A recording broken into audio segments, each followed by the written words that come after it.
Taking a deep breath, Sarah announced to the empty house, "I'll admit, so far this isn't living up to how exciting I thought Texas would be, but it'll work out.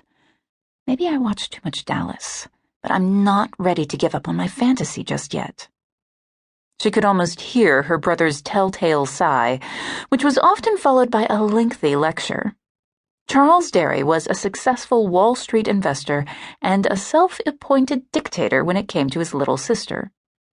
Moving to New York, rather than staying and working for their family's construction company, hadn't stopped him from getting involved as soon as she'd announced she was taking a leave of absence from her office job at Dery & Son, a company that should have been named Dery and Reluctantly Employed Daughter. "Mom and Dad called me," her brother had said. "They're upset. There is no way you're quitting your job to travel cross-country alone." "Yes, I am, Charlie."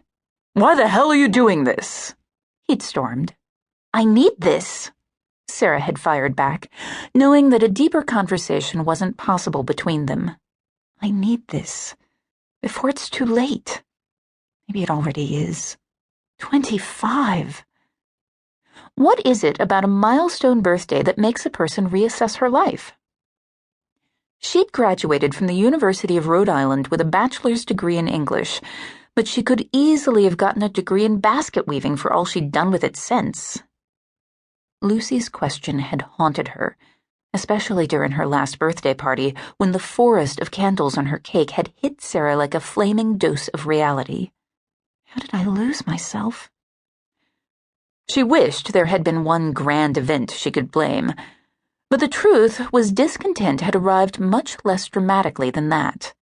More like a flower wilting in the sun until the life she thought she was meant for was nothing more than a pile of dried-out, brittle regret. Charlie said I should think of how this is affecting others and not be so selfish. Easy for him to say from New York. I tried to be the one who stayed behind to make everything okay, but the price was too high. Be good, follow the rules, avoid all unpleasant topics. I can't do it anymore. I can't be the perfect daughter in the perfect family. I'm an adventurer, a pioneer. Texans hadn't stayed where the Mayflower dropped their parents. They'd boldly left for parts unknown, like I did. Life in Rhode Island wasn't awful. Her office position at her parents' company paid enough for her to live in her own apartment and afford Scooter, the horse she rode 4 nights a week at an exclusive equestrian facility. I didn't have anything to complain about, or anything to look forward to, until Lucy called. "Hello? Anybody here?" The silence was eerie, but this wasn't the movies. Nothing extraordinary was going to happen. Sarah grimaced. Nothing ever did. Lucy had probably just run to the store for some last-minute supplies. Isn't that how it always works? You step away for a few minutes and your company arrives. A bead of sweat trickled down Sarah's neck. The light cotton shirt she had chosen so carefully that morning was now plastered against her back. Sarah plucked at it while renewing her resolve. She'd adjust to the heat. Comfort didn't matter. This was about finding herself, finding her voice. She returned to the living room, plopped on the unforgiving couch, and flung out her arms in victory. I did it! The drive may have taken her 3 days, giving her trailered horse time to rest along the way, but even that part of the journey had been amazing. Each bed and breakfast she'd stayed at on her way down had intensified her anticipation. Each time she'd told the other guests where she was going, she'd felt even more alive. This is what life is about.